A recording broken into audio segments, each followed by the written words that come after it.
Assalamualaikum warahmatullahi wabarakatuh. Perkenalkan, nama saya Muhammad Ridon Ilham dengan NPM 2210515 dari kelas 4C Reguler Pagi Banyumasin dengan mata kuliah pemrograman berbasis objek 1. Kali ini saya ingin mendemokan proyek saya dengan judul rental PS. Langsung saja di sini saya akan menjelaskan yang pertama yaitu kelasnya. Di sini kelasnya di sini saya menggunakan ada tiga. Di sini rental PS untuk kelas yang utama. Yang kedua di sini saya menggunakan main. Yang kedua saya menggunakan kelasnya rental PS VIP di sini untuk subkelasnya atau anaknya gitu. Selanjutnya yang ketiga kelasnya main di sini untuk megan kelasnya untuk menjalankan project. Selanjutnya kita akan masuk ke objek. Di sini objek ada di bagian kelas main. Di bagian sini objek yang di sini kita menggunakan dua kelas. Ada objek rental PS dan juga ada di sini rental PS VIP. Untuk di sini if-nya kita gunakan true dan false. Lalu apabila tidak tidak mengetik true atau false, maka akan tampilannya masukkan harus true atau false. Ini di bagian true atau false ini untuk apabila kita memilih rental PS VIP. Jika kita memilih rental PS yang reguler, maka akan tidak muncul pilihan snacknya. Nah, selanjutnya kita akan masuk ke atribut. Di sini atributnya ada di rental PS Java. Nah, di bagian sini atribut di sini saya menggunakan string, yaitu dengan nama game, lalu integer untuk harga per jam, lalu untuk terakhir integer juga dengan durasi sewa. Oke, selanjutnya kita akan masuk ke konstruktor. Di sini konstruktor tuh dia ada di bagian rental PS Java, di bagian sini. Lalu di bagian ini kita menggunakan publik dikarenakan bahwa konstruktor ini dapat diakses dari luar kelas ini tuh. Untuk rental PS ini karena mengikuti dari kelas rental PS.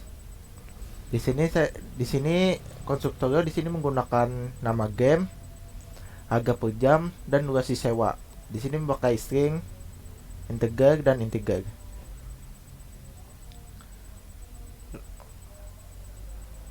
Lalu untuk parameternya di sini ada nama game, harga per jam dan durasi sewanya juga. Samakan dengan yang di sini. Selanjutnya kita akan masuk ke materi kelima, yaitu mutator. Di sini mutator ada di bagian rental PS kelasnya, di bagian sini. Di sini sebelum itu mutator itu fungsinya untuk mutator itu adalah metode yang digunakan untuk mengubah nilai dari variabel agar tetap aman ya. Di sini mutatornya ada tiga, kita gunakan harga per jam, durasi sewa dan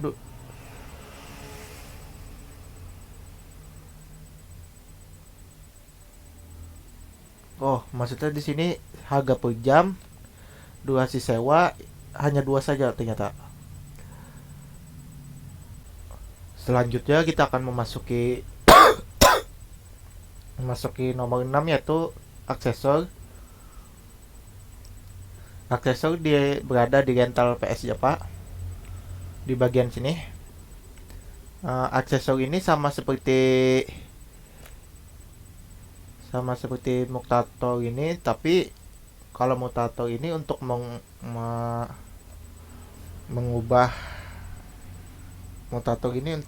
nilainya, mengubah nilai dari harga per jam dan durasi sewa. Kalau aksesor ini untuk mengambil nilai dari get nama, set nama, harga per jam. Jadi yang membedakan di sini mutator untuk mengubah nilai, kalau aksesor untuk mengambil nilainya. Materi selanjutnya adalah encapsulation nomor 7, berada di rental PS Japa di bagian sini. Di sini encapsulation di sini adalah salah satu prinsip dasar dalam pemrograman yang digunakan untuk melindungi data dari akses langsung dari luar kelas dan memungkinkan kontrol penuh atas bagaimana data tersebut diubah atau diambil. Di dalam encapsulation di sini ada private. Private di sini untuk mereka yang hanya dapat diakses dari dalam kelas itu sendiri. Untuk mengizinkan akses ke variabel ini, kita menggunakan metode mutator atau aksesor yang ini. Jadi private ini untuk berada variabelnya untuk bagian sini saja, di bagian kelas rental PS saja.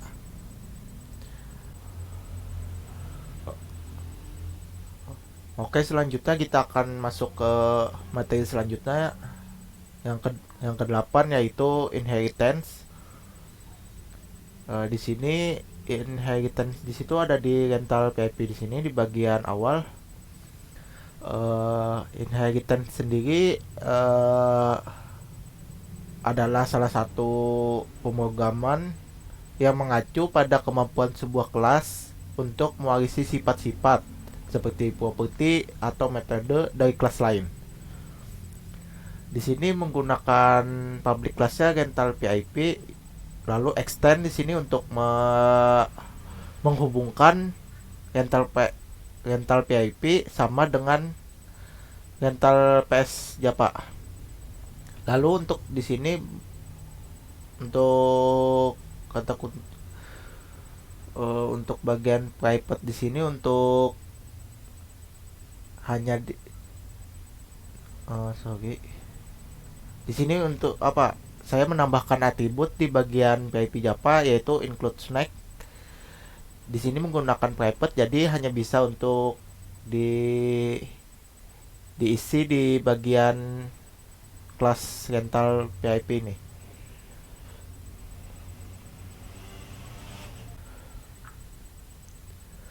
Selanjutnya kita akan masuk materi ke-9, yaitu polymorphism. Di sini berada di rental PIP lagi di bagian sini.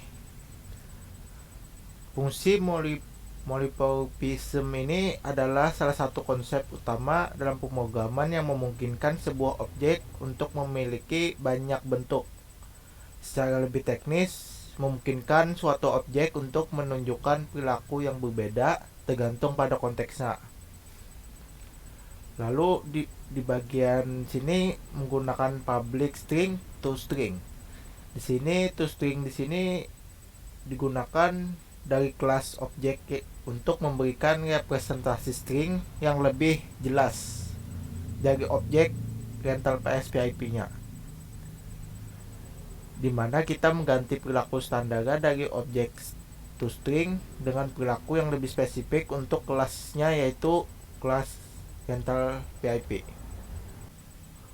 Lalu di bagian return sini menggunakan rental PIP. Lalu di bagian sini kita akan mengisi nama gamenya. Lalu kita tambahkan di sini get nama game. Lalu harga per jam. Menggunakan get harga per jam, di sini saya menggunakan IDR. lalu durasi sewa menggunakan get, lalu menggunakan di sininya jam. Lalu kita tambahkan tadi atribut yang di awal di bagian sini, yaitu include snack untuk mengambil snacknya. Selanjutnya materi selanjutnya yaitu ke-10, yaitu seleksi. Berada di main Java di bagian sini. Seleksi di sini fungsinya untuk mengacu pada penggunaan kontrol untuk memilih aksi atau jalur yang akan diambil berdasarkan kondisi atau nilai tertentu. Biasanya di sini saya akan menggunakan switch case untuk mengambil pilihannya. Kita cobakan dulu.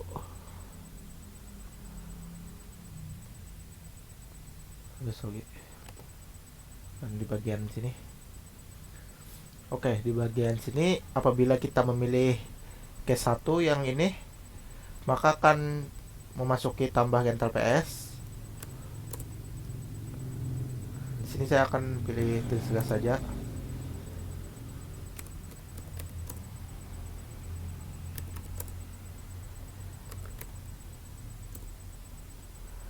Nah, di sini akan kembali ke menu, lalu apabila saya akan memilih nomor 2, maka akan menampilkan tambah rental yang tadi kita isi di awal. Kita coba 2. Maka di sini akan terlihat nama gamenya PUBG, lalu harga per jamnya 22 IDR, lalu harga sewanya 15 jam. Kembali ke menu. Apabila kita mengetikkan angka 3, maka sistemnya akan otomatis keluar. Kita coba 3, lalu benar akan langsung keluar. Dan apabila kita tidak mengisi antara 1, 2, dan 3, maka hasilnya akan seperti ini. Kita akan bahas lagi.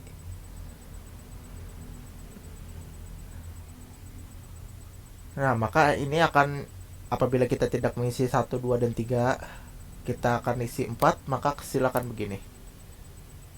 Pilihan tidak valid, silakan coba lagi. Jadi di sini hanya bisa mengisi antara nomor 1, 2, dan 3. Selebihnya tidak bisa lagi. Selanjutnya kita akan masuk materi ke-11, yaitu pengulangan. Di sini berada di main di bagian sini. Langsung saja fungsi pengulangan di sini untuk maksudnya pengertiannya adalah konsep dari salah satu pemrograman yang memungkinkan sekelompok penyataan secara berulang-ulang sampai kondisi tertentu terpenuhi. Pengulangan ini digunakan untuk mengotomatisasi tugas-tugas yang memerlukan pengulangan dan untuk mengelola iterasi data dengan cara yang efisien. Di sini saya pengulangannya menggunakan while dan true. While true ini adalah loop yang tidak terbatas, jadi akan terulang terus-menerus. Karena kondisi true ini selalu benar, maka loop ini akan terus berjalan sampai pada instruksi di dalamnya ada yang memutuskan loopnya ini. Jadi untuk memutuskan pengulangannya ini, maka akan ada kata return. Jadi sini di bagian sini saya menambahkan return. Jadi bila kalian mengetikkan angka 3, maka langsung tidak ada pengulangan lagi. Di sini pengulangannya saya menggunakan menu, lalu yang kedua ada tambah rental PS, selanjutnya tampilkan hasil rental PS, yang ketiga lalu keluar, lalu yang terakhir pilihan opsi, sama yang seperti menu di awalnya. Jadi ini pengulangan saja. Selanjutnya kita akan masuk materi ke 12, yaitu input output sederhana. Itu berada di bagian menjapa di bagian sini. Di bagian sini input output sederhana adalah Pemrograman yang mengacu pada operasi dasar yang digunakan untuk membaca data dari pengguna input dan menampilkan database kepada pengguna atau output di Java. Salah satu cara paling umum untuk menangani input-output sederhana ini adalah dengan menggunakan scanner. Jadi di sini saya akan menggunakan scanner untuk menginput metode system out untuk output. Di sini apabila coba kita kan, nah, kita coba kan. Nah, di bagian sini menggunakan scanner, apabila di bagian kita isi satu dulu, lalu satu. Ini di bagian nama game, apabila kita masukin nama game, bila kita menggunakan scanner next, maka kita akan bisa mengenternya dan akan masuk ke selanjutnya, yaitu harga per jamnya. Apabila kita tidak memasukkan scanner next, maka apabila kita mengisi di bagian nama game tadi, bila kita mengisi nama game, bila sudah lalu kita enter, maka tidak akan muncul harga per jamnya, akan langsung hasil dari akan masuk ke pengulangan menunya lagi. Materi selanjutnya yaitu kita akan memasuki materi yang ke-13, yaitu array. Array berada di main di bagian sini. Di sini array adalah struktur data yang digunakan untuk menyimpan sekumpulan elemen dengan tipe data yang sama dalam satu wadah. Elemen-elemennya di sini disimpan dalam lokasi memori yang bersebelahan, dan setiap elemen dapat diakses menggunakan indeks yang dimulai dari 0. Jadi di bagian sini menggunakan private untuk hanya bisa dijalankan untuk bagian main saja. Lalu menggunakan kelas rental PS. Lalu di sini atributnya daftar PS rental. Lalu di sini kita menggunakan new rental PS. Lalu di sini angka 3 untuk maksimal dari angkanya, karena anggapannya di sini PS-nya maksimalnya ada 3 saja. Bila di bagian sini private static point real count-nya di sini bernilai 0. Jadi pada saat kita run di sini PS-nya dalam jumlah 0 awalannya. Coba kita run.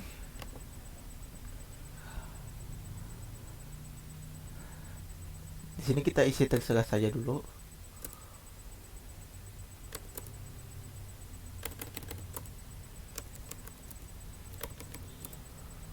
Oke, lalu tambahkan lagi. Sudah satu PS terisi. Lalu kita tambahkan PS kedua.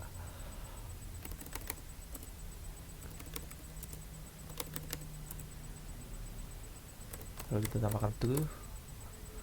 Nah, PS kedua sudah terisi. Lalu kita tambahkan PS ketiga.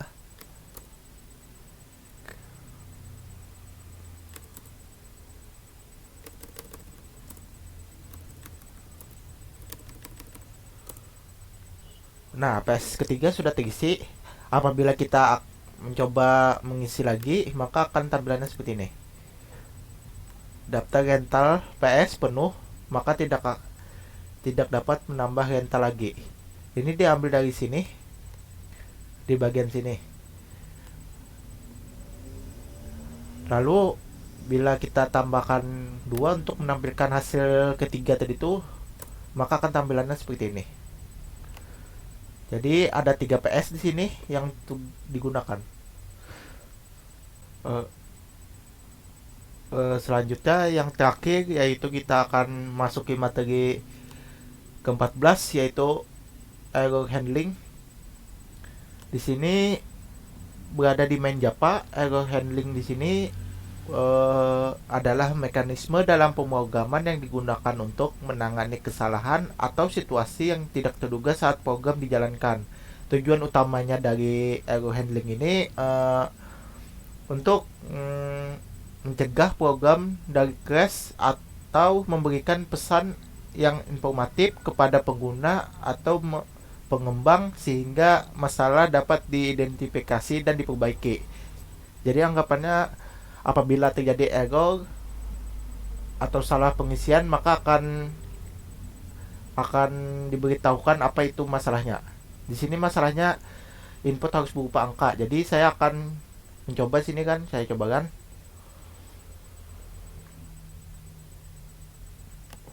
Saya cobakan. Di sini inputnya harus berupa angka. Jadi di sini kan ada 1, 2, dan 3. Apabila saya di sini tidak mengisi dengan angka itu, tapi menggunakan huruf, maka silakan begini. Input harus berupa angka, maka akan terjadi pulangan dan kembali ke menu.